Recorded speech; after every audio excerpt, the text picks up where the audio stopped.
Welcome to the Put On Waivers Media Group, home of the Put On Raiders podcast and the Student Body Right podcast. This is your place for the best breakdowns and the best insight for those who fight on and bleed silver and black.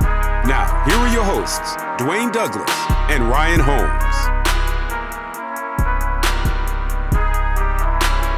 And welcome, everybody, to the glorious episode of the Put On Raiders podcast. I am your host, Dwayne Douglas, along with Ryan Holmes, and we are podcasting off the beautiful shores of the Pacific Ocean.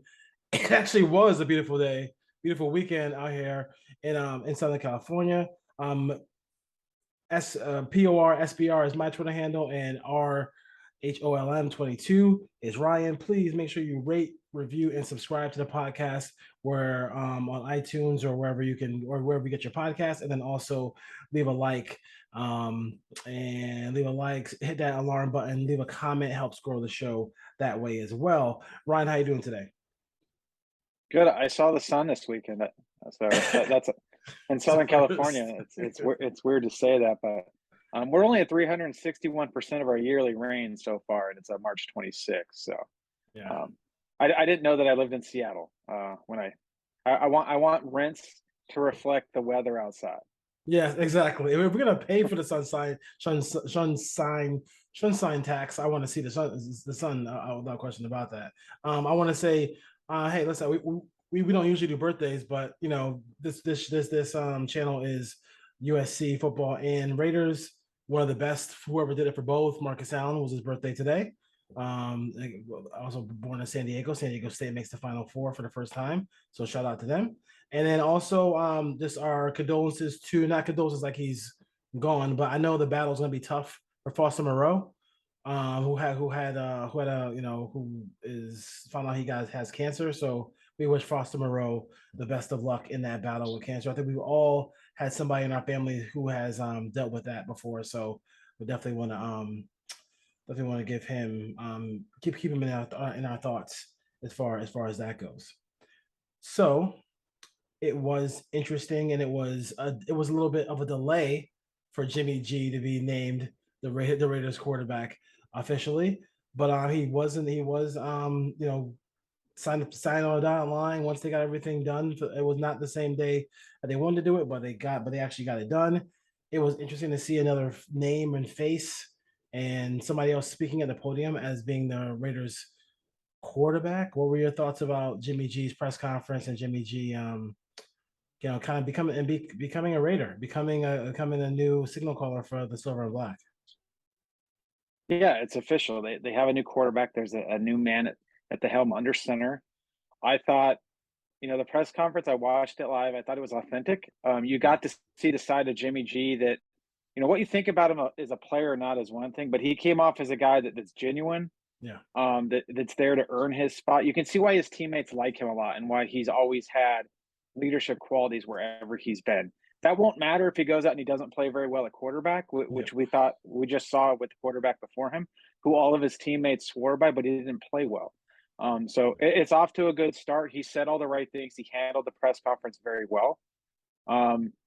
He did make some comments about growing up. What he knew about the Raiders is, according to his dad, they were the badasses. So he tried to appeal to the fan base a little bit. He talked about wanting to win a Super Bowl. So he hit all the right points, which is what you'd expect out of these, especially from a veteran that's been around the league. Now he's going to have to go out and earn it starting in September. And we won't talk about this press conference when they're 0-3 or 0-4 if they get to a bad start. But everything's in the right place right now.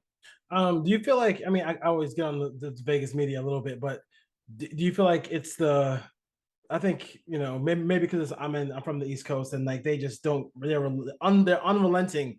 And when they interview you, they don't give you any kind of soft landing.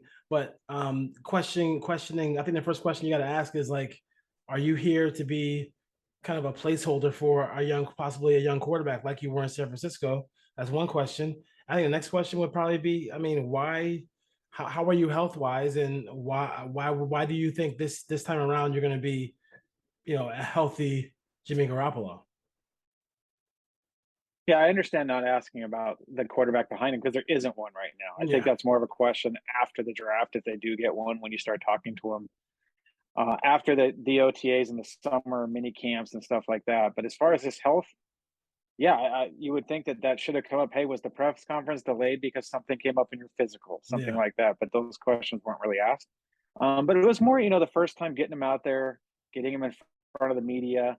I think those questions will come over time, and the contract was structured in that if Jimmy G doesn't play, Yeah. then he doesn't make as much money. So the Raiders safeguarded them that way, as far as some game day bonuses and stuff like that. And they can get out of this contract after a year if they want to. There's going to be a cap hit to do so. It's like $18 million. But in the world that the Raiders and the NFL teams live in, to move on from a quarterback, $18 million is not a lot of money. Yeah. Not in today's NFL.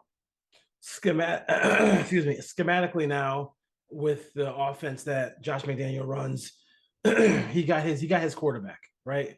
So this should be a more of a seamless transition. I know he hasn't played in it a little bit, and he was with Shanahan for a while out there in San Francisco, but his birth into the NFL was in this offense.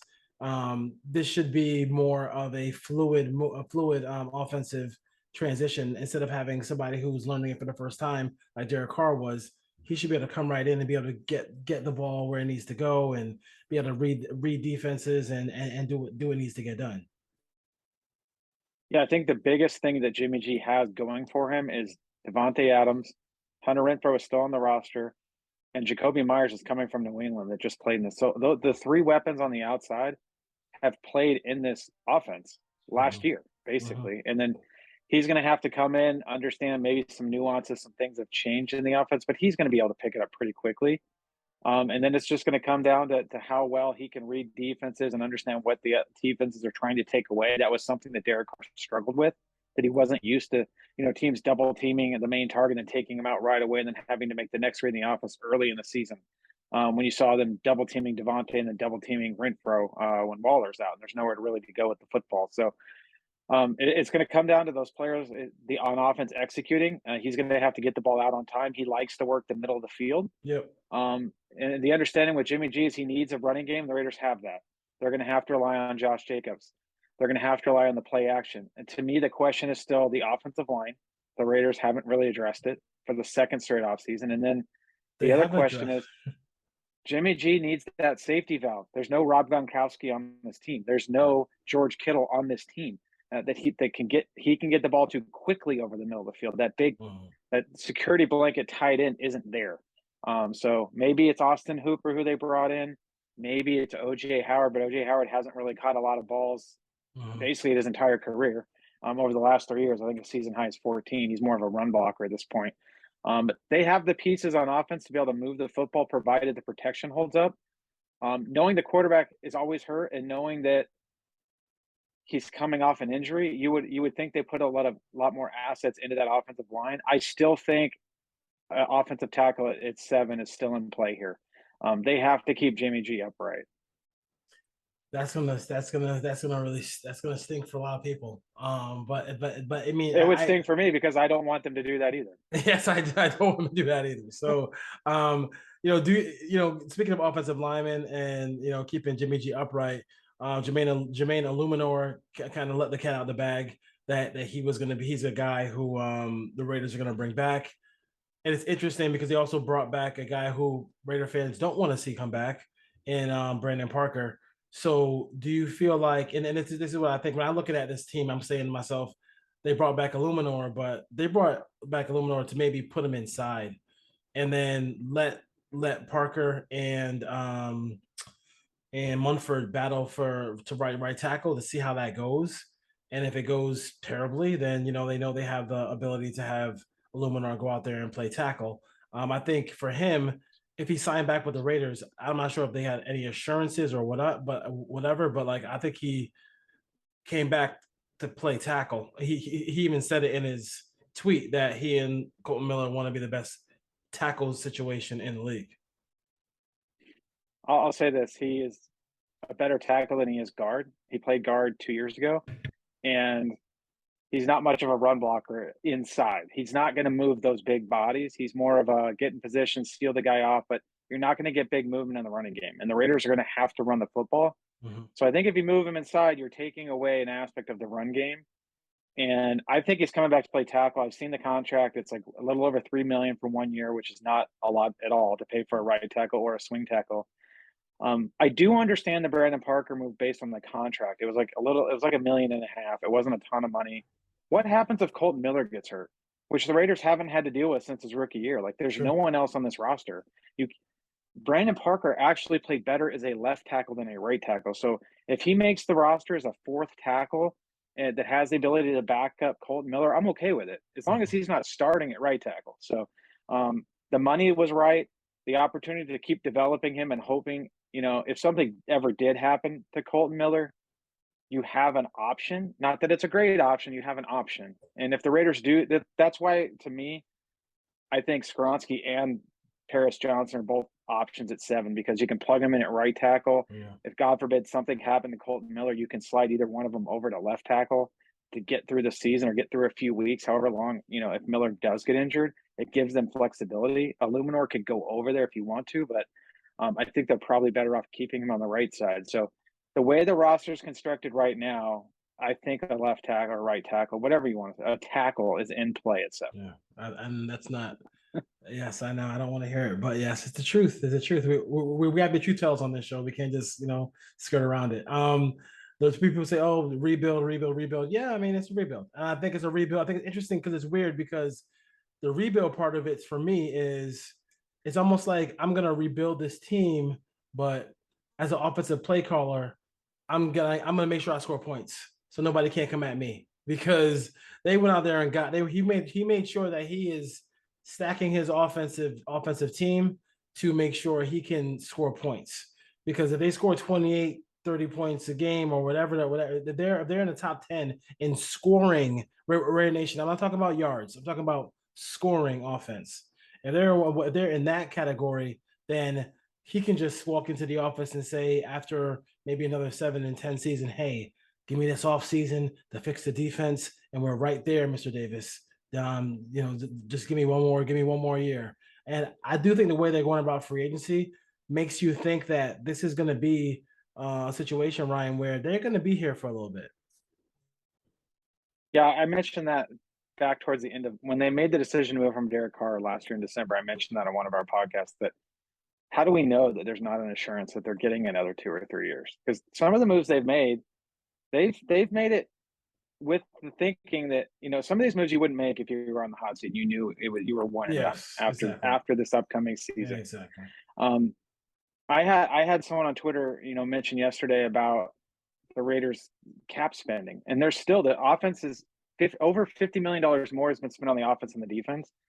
The defense is actually, the Raiders are 29th in the league in spending on defense. Jesus, they're 31st at the linebacker position, 29th in the secondary. That's even after the free agent additions.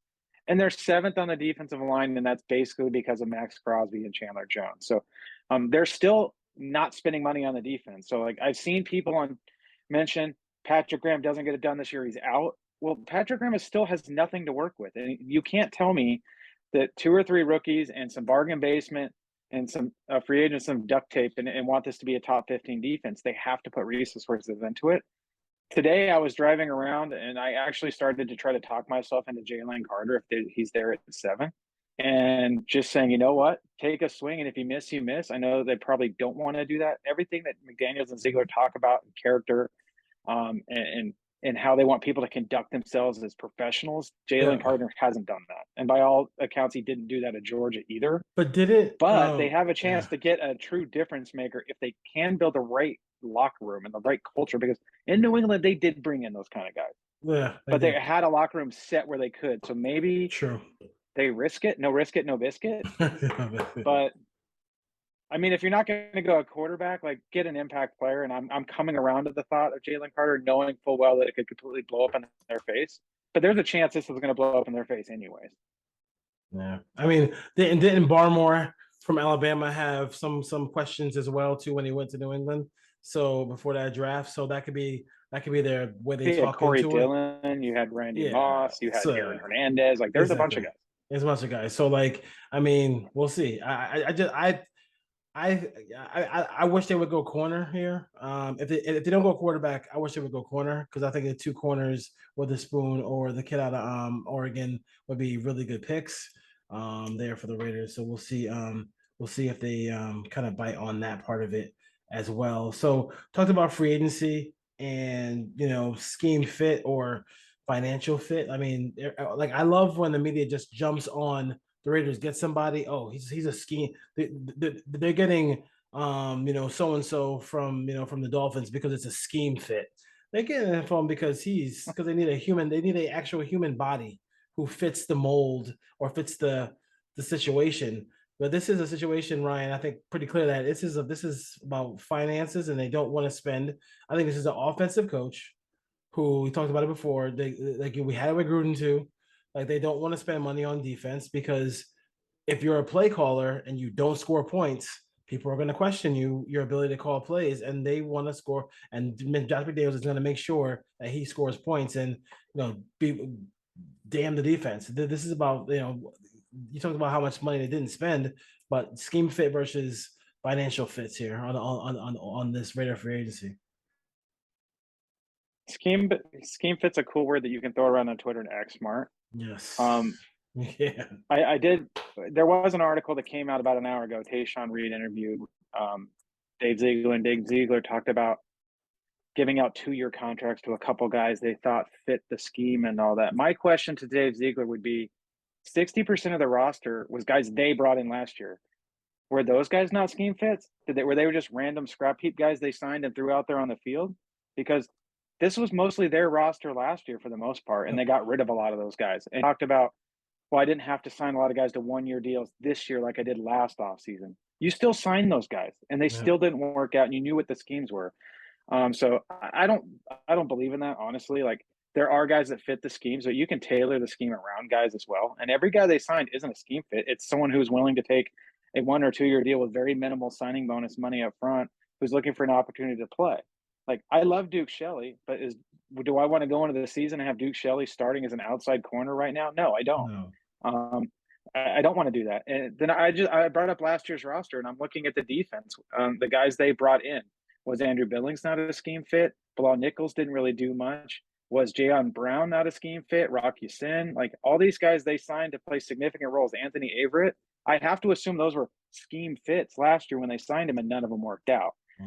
So I don't believe in that as far as them going out on the free agent market and using that as an excuse. They just missed on all those guys. But you can only sign who's available as well. So they've decided to dip in to guys they have a little bit of familiar with. I look at a free agent team like the Seahawks, and I just look at what they did in the draft. We've talked about it. But look what they did in free agency. They got Draymond Jones. They went out and got Bobby Wagner. They went out and got impact guys that helped that team. And that team was further behind the Raiders last year than where the Raiders are at right now. They're not out there signing scrap heap guys. They're out there going to find guys that can help their team. And they've signed 4 or 5 guys that can make a real impact and real difference makers. The Raiders have signed a bunch of bargain bin guys, and they're hoping to hit on 3 or 4 of them to continue this into next year. So I would say right now, I would guess that Ziegler and McDaniels, barring a 2 or 3 win season, they're going to be back in 2024 based on what this offseason has shown us. And then you also have the people who cover the Raiders media talking about, hey, check out what the Seahawks did. You mentioned the Seahawks. I mean, check out what the Seahawks did last year and how they did. Like, you can't compare. I think possibly a Hall of Fame head coach in Pete Carroll and Schneider to Ziegler and McDaniel. You just can't until they actually do it. You can't make that comparison, and you look silly doing that as well. We saw what they did. They had an historic draft. You can't expect that to happen. That's going to happen once every 4 or 5 years. The team's going to hit on 4 or 5 guys. But I'm looking at their defense right now. So they got the interior guy in Draymond Jones. They got another interior guy in Jaron Reed. They got Julian Love, who's a fit that can play safety or nickel. Then they got second level help. They brought in Devin Bush, who's a good young linebacker from Pittsburgh, and Bobby Wagner. They basically got a guy at every level of the defense that's going to come in and not only start, but be a good player. Yeah. I don't know if I can say that about any of the guys the Raiders brought in on defense. I'm not even sold on Marcus Epps, and he's the best defender they brought in.